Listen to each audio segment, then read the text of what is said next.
السلام عليكم، ازيكم عاملين ايه؟ هنعمل مع بعض النهارده وصفه حلوه قوي بالروش لفه الصوف او عيش لفه الصوف زي ما تحبوا تسموه.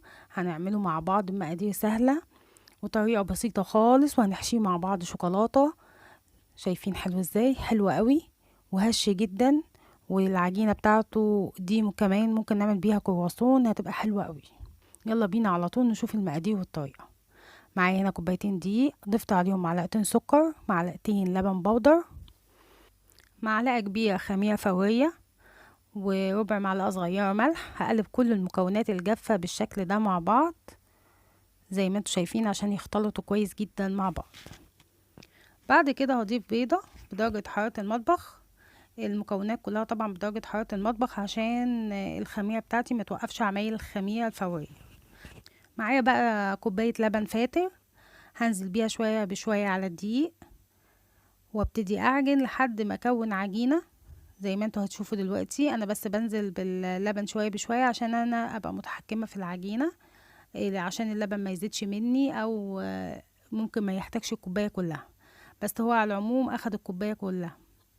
هنا خلاص بدأت تكون معايا عجينة زي ما انتوا شايفين. هي في الاول كده بتبقى بتلزق زي ما انتوا شايفين كده. هفضل اعملها كده بالاسباتيولا، وبعد كده هبتدي اعجنها معاكم بقى بايدي.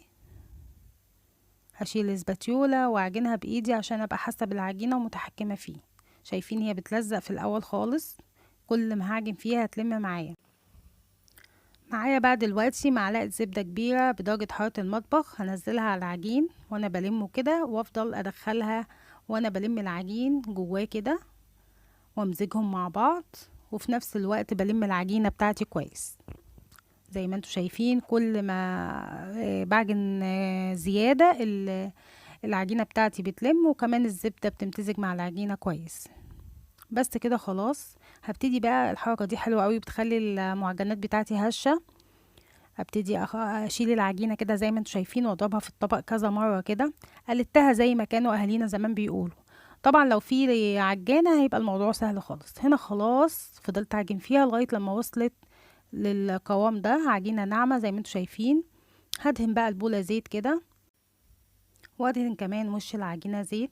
بعد كده هغطيها بالبلاستيك راب وهسيبها حوالي ساعة او على حسب ما تخمر، حسب الجو طبعا، احنا في الحرارة تخمر على طول. وكمان هغطيها بفوطة.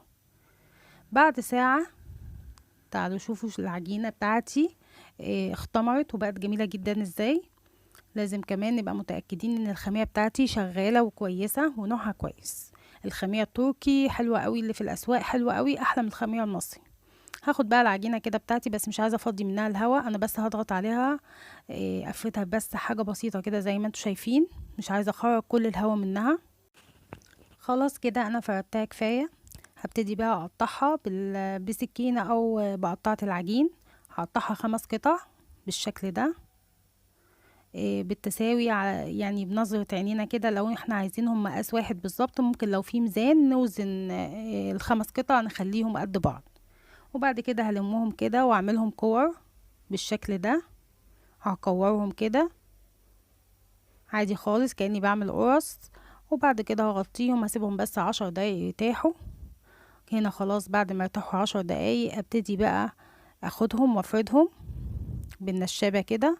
انا عايزاهم مستطيلين كده او طويلة كده زي ما انتوا شايفين، بس مش هفردها قوي او مش هرققها قوي، سمك مثلا 1 سنتي بالشكل ده. خلاص هسيب الربع اللي فوق ده، وهمسك بقى بقطعة العجين هعمل كده شرايح زي الخيوط كده، عشان كده بنسميها لفة الصوف. وكل ما كانت رفيعة كل ما هتبقى شكل العجينة أجمل، وكل ما هتبقى شكل العيش بتاعي في الآخر أو البروش بتاعي أحلى بالشكل ده. وما نفصلهاش زي ما انتوا شايفين كده.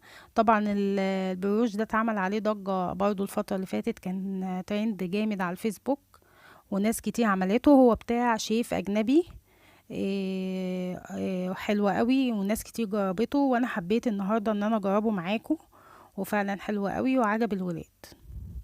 هنحشي بقى شوكولاتة. انا هنا حطيت الشوكولاتة وهقفل عليها كده زي القطايف بالشكل ده، وهتنيها كده، وبعد كده هلفها زي ما انتوا هتشوفوا. الطريقة سهلة خالص مش معقدة يعني، بالشكل ده. بس ادتني بقى ايه، شوفوا كأن لفة خيط كده. هحطها بقى، انا عملت بقية المقدار، هحطها كده في الصينية، وبعد كده هسيبها بقى تختمر تاني. هغطيها ببلاستيك راب وهسيبها برضو حوالي ساعة او ساعة ونص لحد ما تختمر تاني معايا. هنا خلاص بعد ما اختمرت معايا فات حوالي ساعة كمان، حجمها اتضاعف معايا زي ما انتوا شايفين، حلوة قوي. في ناس بقى ما بتحبش تدهن الوش بيض، وانا منهم بصراحة. بجيب لبن ساقع وبدهن بس الوش كده بالشكل ده. بتدخل على فرن سخن، بتاخد حوالي نص ساعة. على الرف اللي في النص، اول ما تاخد لون من تحت بنشغل بس عليها الشواية تاخد لون بسيط. وده شكلها بعد ما طلعت. اول ما تطلع بقى ممكن ندهنها زبدة او زيت او سيرب. انا النهاردة بقى دهنتها عسل كده، مخففاه بشوية مية سخنة، بدها طعم حلو قوي. هسيبها بقى تبرد خالص واقدمها معاكم زي ما انتوا شايفين. هنقطعها مع بعض كده نشوفها، شايفين هشة جدا. ومش عايزين نزود برضو سواها في الفرن قوي عشان ما تنشفش مننا. زي ما انتوا شايفين الشوكولاتة سايحة وجميلة وواخدة لون جميل جدا. كمان ممكن نحشيها جبن، ممكن نحشيها سجق، اي حاجة. وكمان ممكن تبقى مع الولاد في اللانش بوكس في المدرسة، هتعجبهم قوي. شايفين، عايزة اوريكم من قريب الهشاشة والهواء اللي في العجينة، شايفين هشة جدا وجميلة جدا. اتمنى وصفة النهاردة تكون عجبتكم. لو عجبتكم بإذن الله حبايب قلبي استنوني فيديو جديد. مع الف سلامة.